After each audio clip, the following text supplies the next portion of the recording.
Hey everybody, welcome to the Babylon Bee Interview Show. I'm your host, Kyle Mann.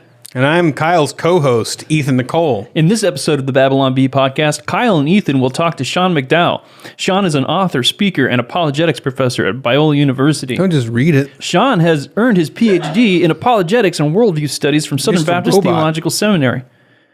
There's no passion in that. He has since used his knowledge to equip the church in apologetics, speaking at conferences, schools, and churches nationwide. And you know what, Ethan? He's also co-authored, or edited over 18 books on various topics in apologetics. You're morphing more and more into Kermit the Frog as you do that voice you're doing.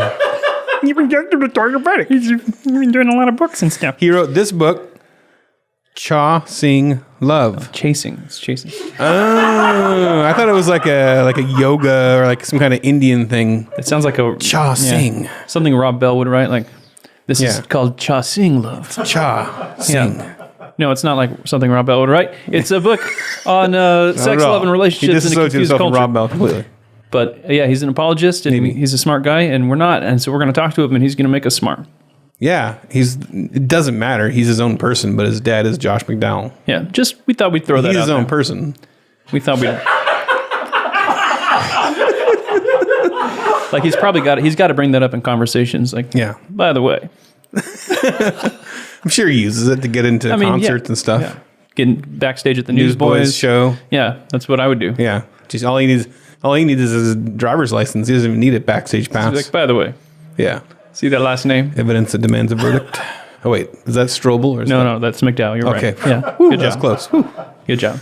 Cool. So he's coming right now. Hey, here he comes. He's floating in.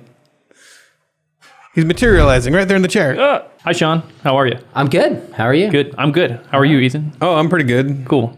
Anything interesting happened to you recently? No? Me? Okay. Am I being interviewed? No, just okay. Just making conversation. I was crazy. I was in this room, and then of all the people in the world, Sean McDowell walked in and sat right next to me. Yeah, that's strange. He's bizarre. He's a noted apologist. Mm-hmm. From a family of noted apologists. His mom's an apologist. His dad's an apologist. Mm-hmm. So, like, you guys just like have breakfast in the morning, and what do you guys have for breakfast? Atheists. It's true. Well, it's like most, it's the stereotypical father who's like, no, you're going to play football and relive my glory days. And he's just constantly second law of thermodynamics. What is it? Calum argument. Dad, I just want to play football. I can never remember. Something like that. I don't know. You nailed it. That's exactly. Couldn't have been. Although actually, in truth, when I was growing up, my dad was doing what he kind of calls sexual apologetics, this Why Wait campaign. Oh, okay. And I kid you not, like it was the first global sexual purity campaign in the 80s. And we would sit down and be like McDowell dinner conversation, STDs, Bible and theology. Like he was always generating conversation. So it's funny what you said, but there's some truth behind it that we have a lot of those conversations. Sexual apologetics. Is like using the food to make analogies or anything? Yeah, he didn't call that publicly. Let me say that's more of an off the record term. Yeah. Well, now it's public. It's on the record. We're recording. It is now on the record. So you teach at Biola? I did. Kids? Yeah, rascals. Talk. No, you talk. Oh, sure. 8th year teaching at Biola Talbot. Taught 10 years high school before that. Bible classes, Southern Orange County. And I actually still do that part-time because I love hanging out with high school students, and my 3 kids are at this school. Mm-hmm. And so I've been married, my high school sweetheart, 2 decades, and we've got 3 kids. This year we have a high schooler, junior higher, and an elementary school kid. And another teenager who lives with our family. So we have a full packed family schedule, which keeps it fun. You and your wife ever get into sexual apologetics debates? Sorry. Why'd I ask that? You don't have to answer that. I'm going to be hung up on the word sexual apologetics now. There's a few different takes on it. Sexual apologetics. Like I don't think sex needs defending. In some, I don't think you need apologetic. Yeah, or what's okay. Yeah, it's like, I don't know. This is a disaster. Oh dear. A complete disaster. So, who's dumber, high school kids or college kids? When you teach them? That is a lose question. However I answer that. All right, who's worse? Gosh, who's worse? Here's what I would say. You can just give us a serious. So one of the differences, half of my job with high school students is motivating them that like issues matter. College students, at least those I teach are juniors and seniors, so they kind of they're going out in the real world and understand the importance of the topic. So that's one of the differences. But I mean, I love teaching high school, hanging out with students. It's fun. College students understand that issues matter because of how they make you look. Well, What? that's a negative view of college age, but I think they're close. The ones I teach are closer to the quote, like real world. Realize we're getting a job, we're going to be having these conversations. Got to think this through. A lot of high school students are just not on that level. So I think when they get it, the students will come alive. And I found they want to have conversations on issues that matter. They're just 3-4 years apart in life experience, and it's a big 4 years. Idealistic age. Okay, so what's the main issue that college students are encountered with today? I mean, to me, it seems like it's like gender stuff. I don't know. I know you got this new book, Chasing Love, on some of these issues. Is that the main thing that's challenging? I guess specifically Christian students that you're teaching.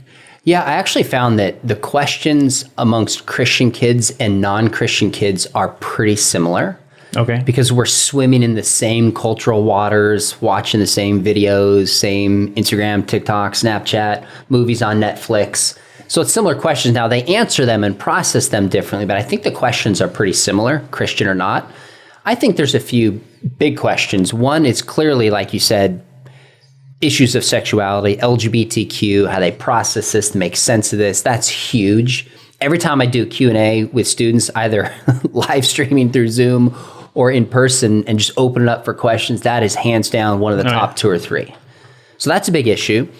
I'd also say issues of science and faith are still pressing for young people. Like, do I have to give up, what does it mean for the intersection of science and faith? The age of the earth is secondary, but evolution, and is there kind of a friction between the two? That's in their minds, because even though I think we live in somewhat of a postmodern culture, there's still this reverence, or at least perceived reverence for science, even though I'm not sure how deep it goes. So I think those questions are central. And then some of the moral questions. I actually think in the minds of young people, the question is less what is true and is Christianity true, but is Christianity good? So questions like evil and suffering, questions like the bad things that have been done in the name of Christianity. Those are probably you see that among Christian students and non-Christian students? Yeah, I see it amongst both. Now, that one probably in particular is more non-Christian kids in particular, but the other two I think are Christian kids as well. Yeah. Yeah, and you teach a problem of evil course, you were saying. And that's for graduate students? I do. Yeah, I'm preparing it right now. I'll teach it for the first time in fall for grad students, but there will be an undergrad component of that. And I actually think that's the biggest question that's out there.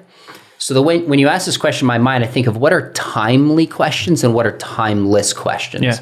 Problem of evil is a timeless question. I mean, the book of Job, people have always asked that and they always will ask that. Yeah.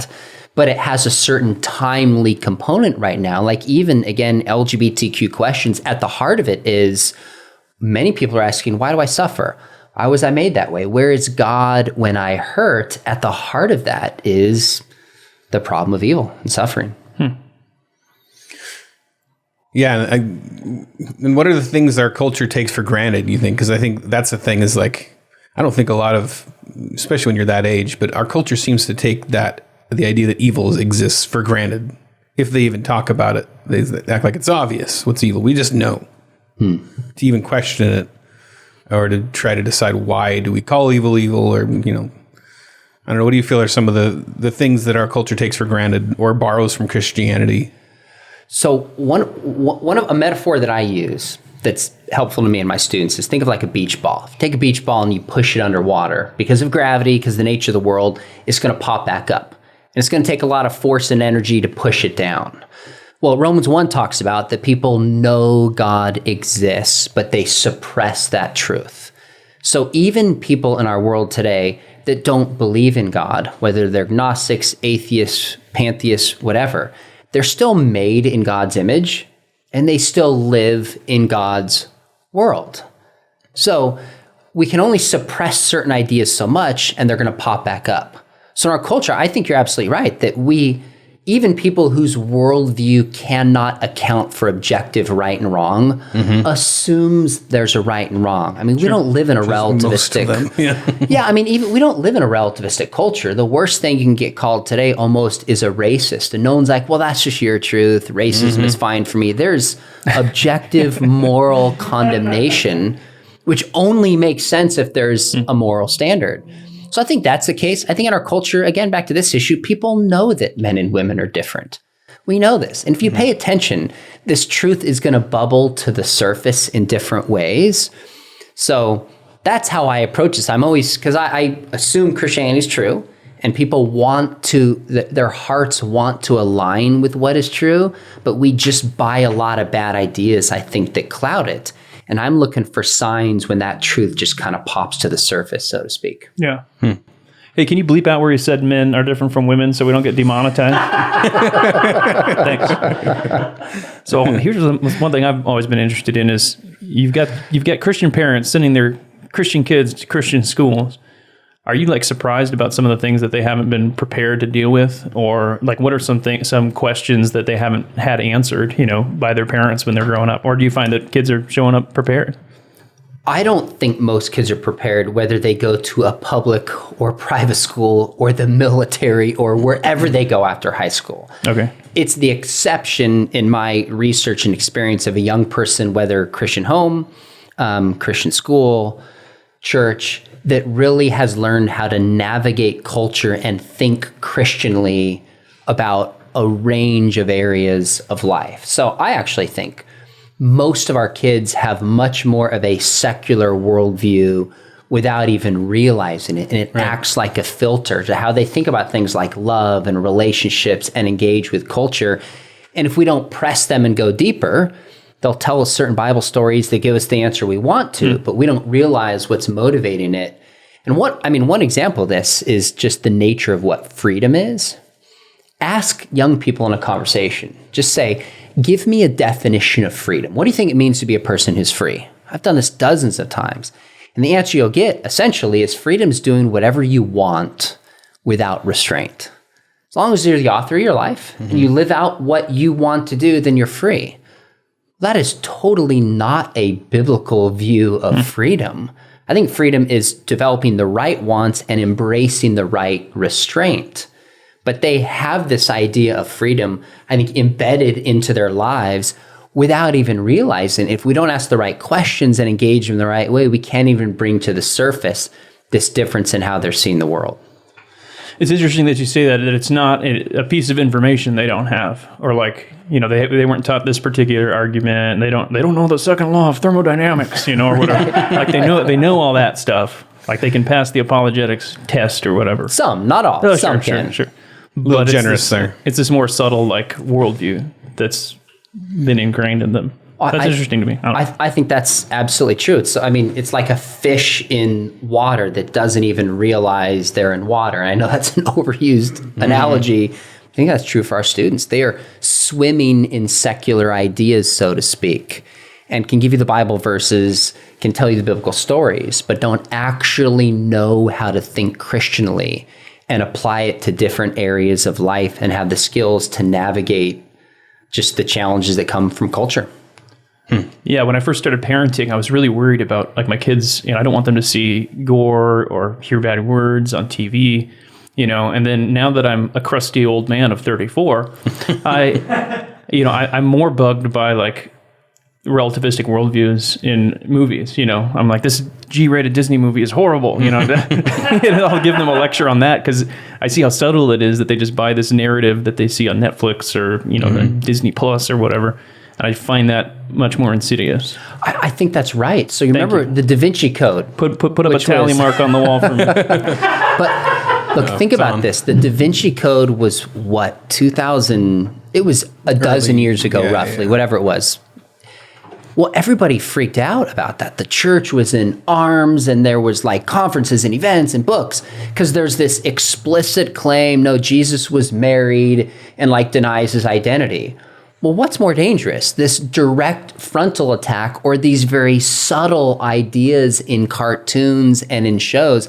I think it's the subtle ones that are far more dangerous, because you just take them for granted and the stories form your affections. You don't even realize you're being persuaded. Yeah, that's what I said. But what's the worst you said cartoon? It's smarter. So what are the worst movies philosophically? What do you got? You guys got any? Frozen 2. Frozen 2 is pretty bad. Yeah. Pocahontas. I think about Frozen 2 is that she goes out and she's like, I'm trying to find this savior, and there's a savior out there, and there's like this song she's listening to, and then she gets there and she sings this whole song. It's me. I'm the savior. You're like, me. I'm like, what? Wait, I haven't seen Frozen 2 sorry, yet. spoiler. You just Spoiler. Did you want to Pocahontas? Well, poke my honeys. I can't take you anywhere, man. You lock this guy in his office next time we get a guest. Nobody knows what honeys are. I don't know what it's it not is either. dirty. It's just- It's dirty. No, leave it to the imagination. Exactly. Don't even answer that I'm one. not going to do it. Pocahontas. Defend that for us. Pocahontas. Or just sing the song.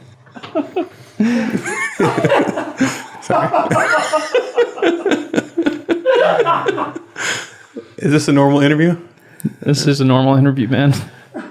Well, for us, I don't know. Was that for me or for How's this compare? I don't even know how to answer that.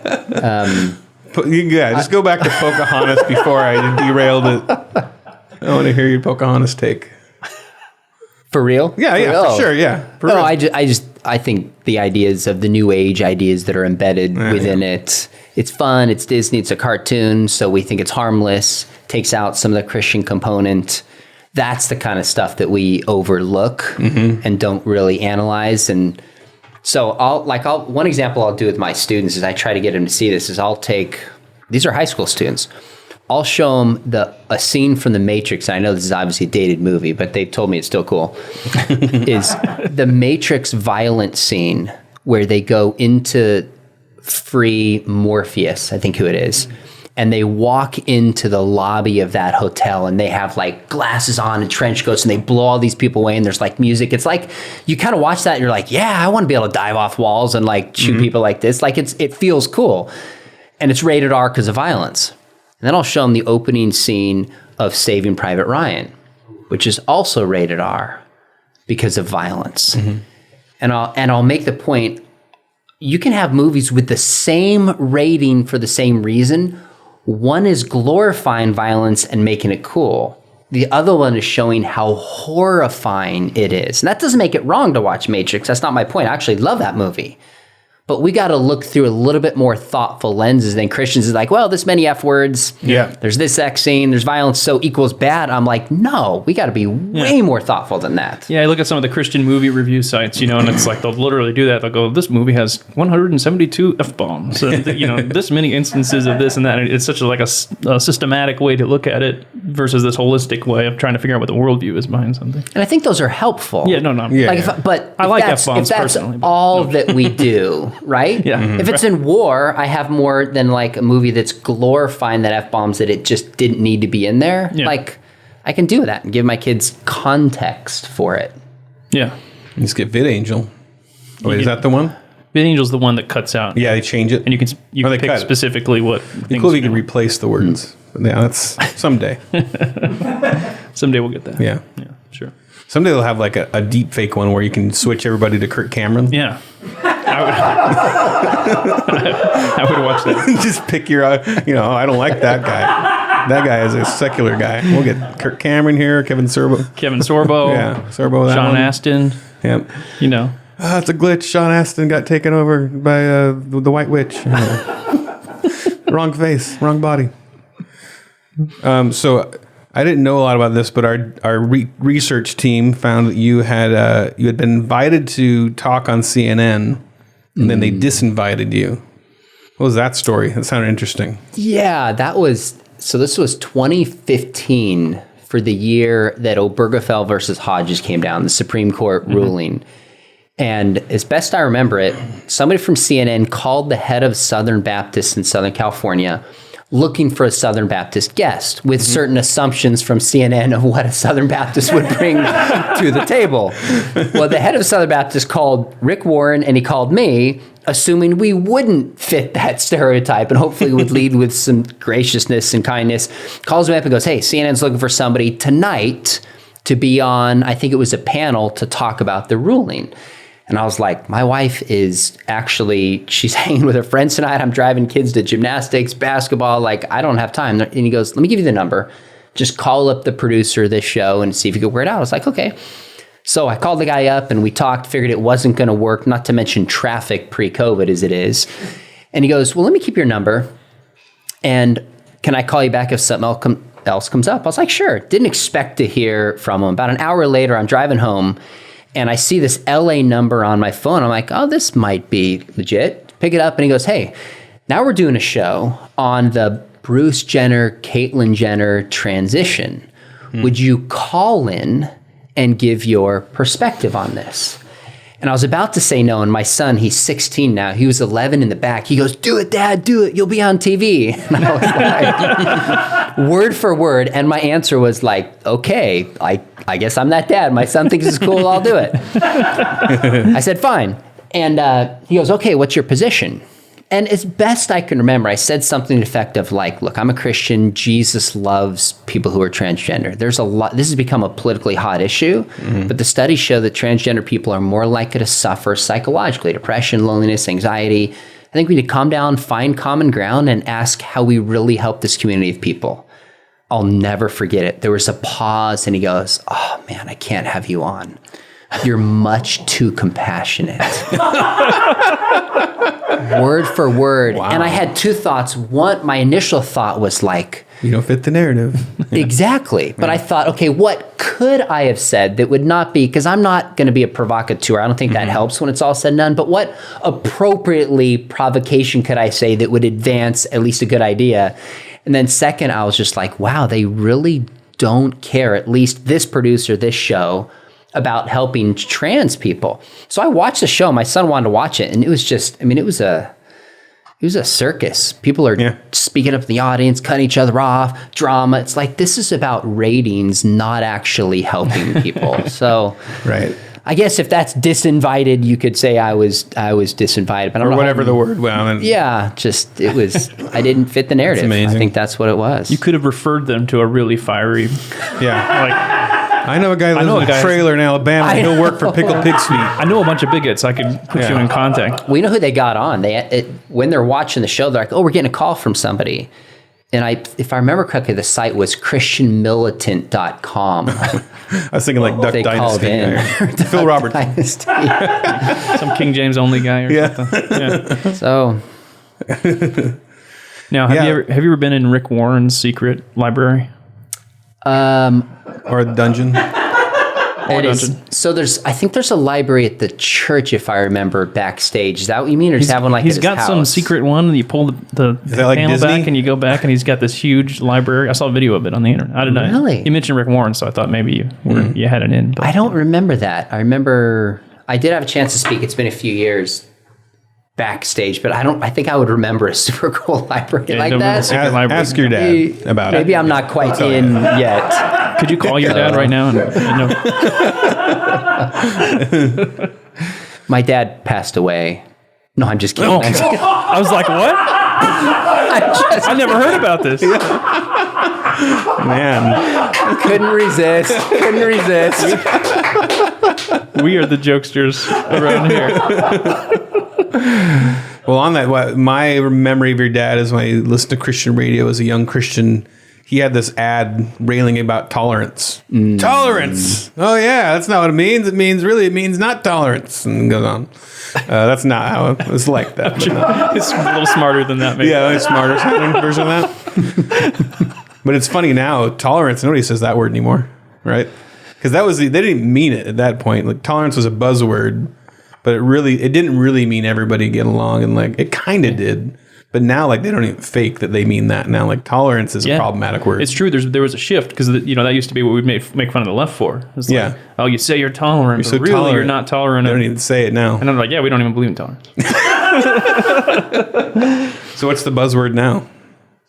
Inclusivity, diversity. Yeah.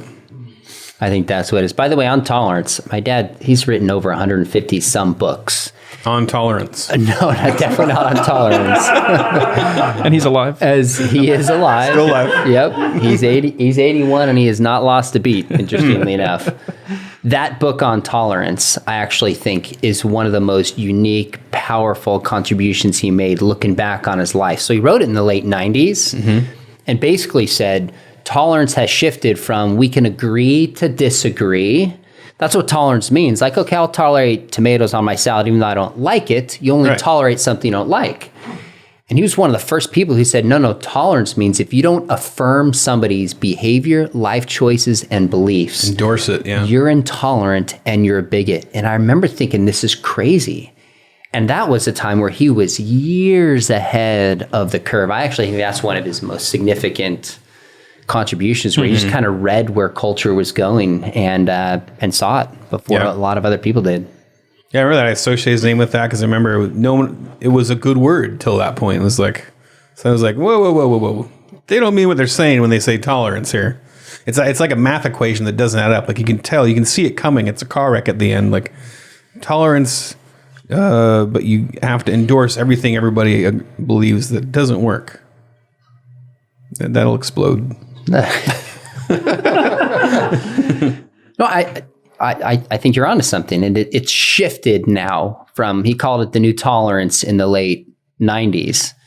And now I think in some ways I don't know how you could have seen it differently, but I don't know that anybody could have anticipated the cancel culture and demonization and silencing and powers to just wreck somebody's life who doesn't buy a certain view of tolerance.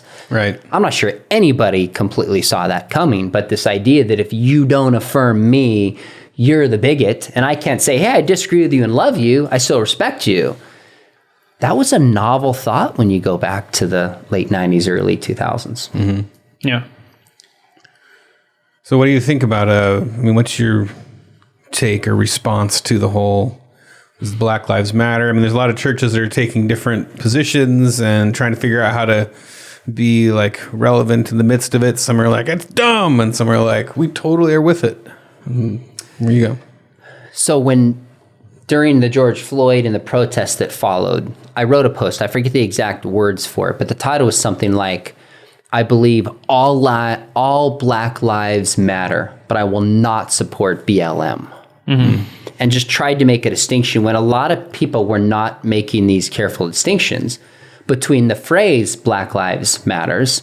As I've talked to a number of my Black friends, they will clearly say, we're not saying only Black Lives Matter. We're not saying other Black lives don't matter. We're drawing attention to an injustice that has been experienced by Black people in this community. So as I've talked to my Black friends, they're like, that's what we mean by it. But you search Black Lives Matters and the organization comes up, and they've gotten a lot of press from this.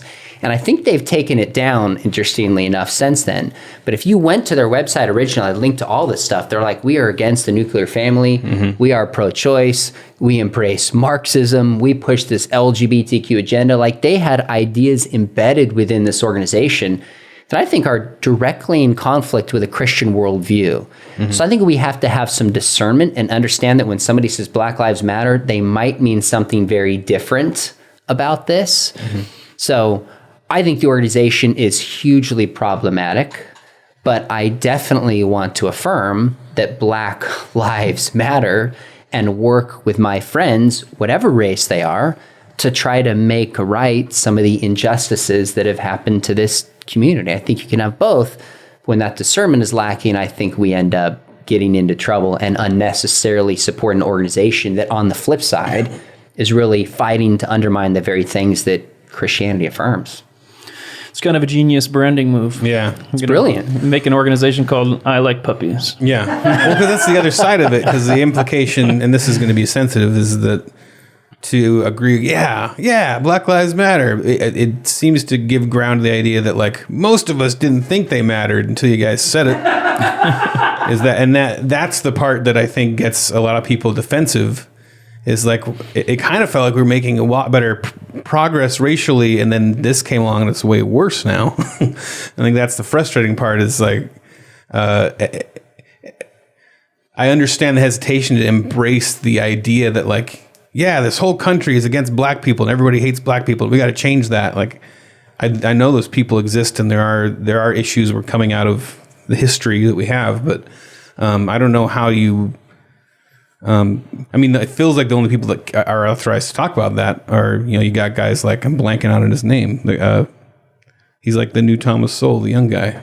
Cole Hughes. No. Kevin Hart? No, Kevin Hart. No. Kanye I'm West. blanked out. He's a great guy. Oh, you're talking about Colin. Steele, Shelby Steele, right? No. He's old, right? He is older, but he's younger than Thomas Sowell. He's the young guy. 90s. Coleman Hughes. That's him. Watch Coleman Hughes on YouTube. I wish we could get him on. You need to cut out the whole part where Ethan was trying to figure out. Coleman Hughes. There you go. But he'll talk about that kind of stuff. Like he said, he was in Black Lives Matter. He's a black guy, so he can say all this stuff. And he was, he was in all this stuff. And he actually did the research and looked at like the actual statistics of violent crimes and stuff. And he said there wasn't evidence enough for him that there was the issue that they were claiming there was. And so those are the conversations we don't seem to be able to have. And should we, or what is the approach to that from your perspective? Do we just kind of give that up, or what do you think? That's a tough question. Very sensitive. I can tell you, when I wrote this post, I had a black friend of mine, reach out to me. He goes, I don't disagree with anything you've written. He said, but my concern is that when we focus on the organization, he said, now we shift to debating this organization and we're not talking about how we really help black people in this community. Mm-hmm. We had the same discussion with critical race theory. He goes, I don't embrace critical race theory. He goes, I have issues with this. He goes, but so many times in the white community, it becomes just about that, and we don't listen and try to help and fix some of the issues that are plaguing the black community. And I thought that's a really fair perspective. Mm-hmm. And I appreciated him coming to me and giving me that perspective, where he's coming from. Yeah. Yeah, it feels like what happened with you in CNN. Like there's a conversation that the powers that be or whatever don't want us to have. They want to keep it inside of this box. The Southern Baptist thinks, oh, the transgenders are going to hell or whatever. And if it's not your perspective, then they isolate that audio clip, please. They don't want they don't want you in the conversation. And that's it. Like the conversation is to be, do Black Lives Matter or not? Like, we're stuck in this like. I think it's a lot of things where there's a much more nuanced discussion that needs to happen that does not happen on social media. Exactly. And it doesn't lend itself to a nice slogan on a sign. Yeah. I wonder if that's what a lot of conversations come down to. Yeah, and I guess that's my question is like how do we as Christians embrace and push for those nuanced conversations, become the safe haven for that kind of thing rather than being viewed as what CNN wanted you to be, or at least that guy. I'm not saying all of CNN, but probably. Not all CNN. Honestly, in some ways, I think it's a bottom-up conversation. A lot of Christians are afraid to ask these questions. Mm-hmm. They're afraid to have these conversations. So it's easier to just stay away and not make a mistake that you get canceled or somebody says something negative about you. I think it just starts with our neighbors, all of us. How do we listen better to people? When after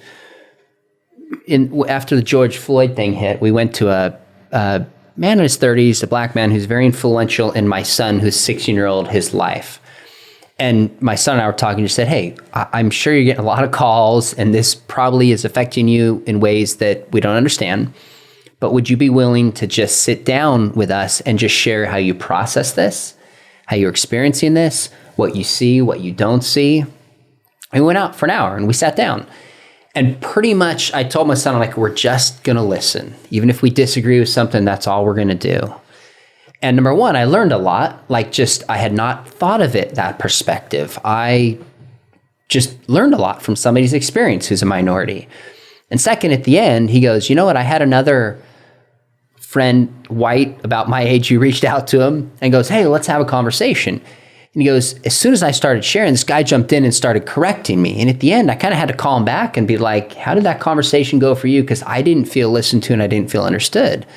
And then he just kind of encouraged us. He's like, I think you guys are trying to understand. Mm-hmm. So, I mean, it's not that hard. Like, we get defensive. We feel the need to correct people. I do. I'm an apologist and professor. It's my job to correct papers. So it like pops up. But I mean, if we'd be willing to listen and be patient, there's an awful lot of proverbs that talk about just understanding somebody and where they're coming from. The wisdom in that builds bridges instead of walls. So I think if Christians from the bottom up, instead of looking at, well, this pastor and this podcaster and this organization is doing it, like, what if we just reach out to people in our lives and just listen and show grace and love to them? It's not hard, and it's something all of us can actually do. It's like in DMs. Not in real life. Twitter DM? Nobody talks in real life anymore. Yeah. Just go slide in the DMs. I thought Dungeon Master. Oh, when he sorry. It's just, but it's true. No, I think. Or do DMT. Have you ever done DMT? What is DMT? It sounds like a drug. I don't know. Judging by his shirt, possibly. I would smoke DMT and stare at that shirt. I've never smoked DMT. We assumed shirt and faux hawk. We just went straight to DMT. straight to it. That's the drug Joe Rogan's always trying to see what his guests have done. Yeah. He always looks with the crazy eyes. You done DMT? You ever done it? Yeah. We don't have any. Yeah, none. Sorry. We don't share it. We don't. Yoga. From Satan or not? Oh my gosh. That was so random. That was awesome. So I'm going to take a step back. Okay. And I'm going to say, what do we actually mean by yoga? The vast majority of yoga that's practiced is honestly just stretching and breathing. That's called yoga because it sounds more exotic than just calling it stretching. Stretching and breathing. I have no problem with that. I would just simply tell Christians, just have discernment, be aware, because behind the origin of, I almost said yoga is a very different worldview that we should simply be aware of and have some discernment if you're going to practice yoga. That's how I would approach it. What about Yoda? Satanic or no? You know, it's something I heard. I don't even know if I can confirm this, but I heard on a podcast that said Yoda came from the Hebrew word yada, which means to know, which sounds cool if it's true, but there's probably some Star Wars person watching who's like, you just butchered this. So I want to know if it's true or not. Somebody could send me a note because that's an illustration I'm going to use if it's true. If not, I'll probably still use it, but no, I'm kidding. That's not what it comes from, guys. That's not what it means. You think speech impediments are funny? Jeez. Yes. Hilarious. Did we run out? Are we out of topics? No, we're not out. I have more. I got more. Purity culture. Did you have a purity ring growing up? Oh, that is a good topic. So I did not have a purity ring. Sad. So purity culture started mid to late 90s with typically names associated with this would be like Joshua Harris's book, I Kissed Dating Goodbye, True Love Waits, Silver Ring Thing. Those actually, my dad's purity movement, although he called it something different, was like mid 80s to mid 90s. So sexual apologetics. There we go. Bringing it full circle. You're going to think of that all the time now, aren't you? Welcome to Sexual Apologetics. The Kama Sutra of Sexual Apologetics by Josh McDowell. Sorry. Derailed. Completely derailed. That's going to be the tag on this intro, isn't it? That is going to, I know, I can see it right now. John McDowell. And all the feedback. Sexual Apologetics. So there was no, that came kind of after as I was moving into upper high school, into college, some of that purity ring movement did. So didn't have that. So you didn't kiss dating goodbye. You missed that boat. No, I read that in college is when that came out. I have some mixed feelings on that, but yeah, my parents did not push the no dating at all. It was more like date with boundaries and wisdom rather than you have to court, which I appreciated that approach. So if you really want a lot of publicity, get on CNN. You just deny your faith, and then you could get really popular. Yeah. I'm just throwing that out there. no, it's true. Yep. You're absolutely right. I have other friends whose dads have had similar public ministries who deny the faith, and there's huge stories on it. But if you embrace the faith, it's not as interesting. So, Yeah. Did you ever have a You're rebellious phase, like you rebelled against apologetics or something?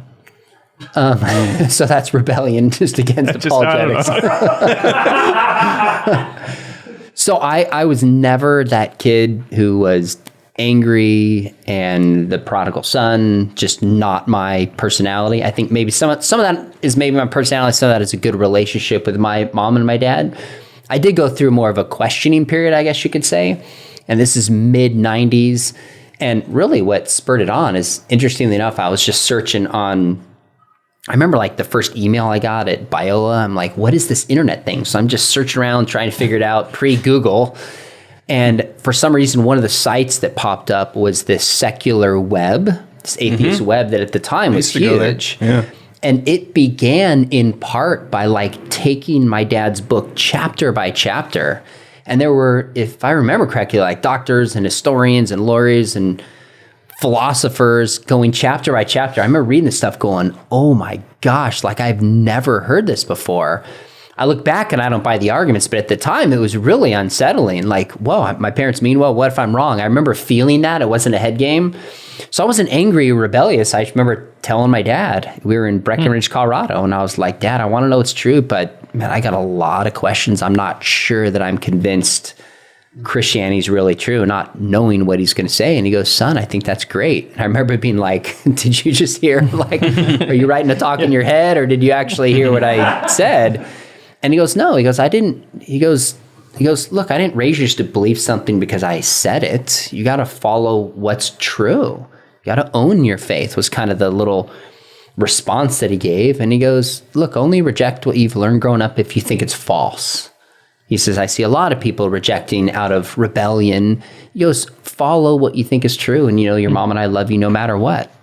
So I think it was the relationship I had with my parents that I wasn't just an angry kid growing up, to be honest. But I definitely had serious questions about my faith for a season.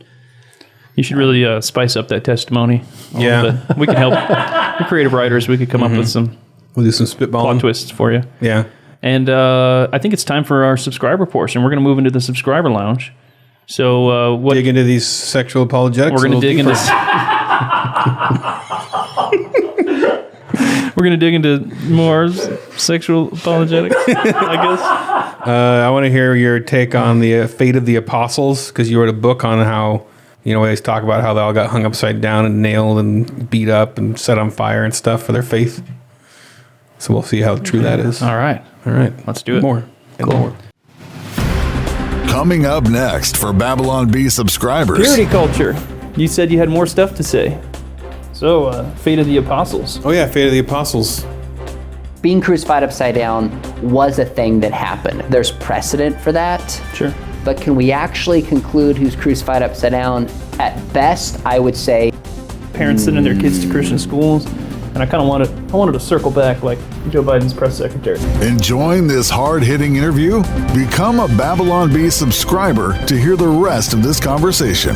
Go to babylonbee.com/plans for full-length, ad-free podcasts. Kyle and Ethan would like to thank Seth Dillon for paying the bills, Adam Ford for creating their job, the other writers for tirelessly pitching headlines, the subscribers, and you, the listener. Until next time, this is Dave DeAndrea, the voice of the Babylon Bee.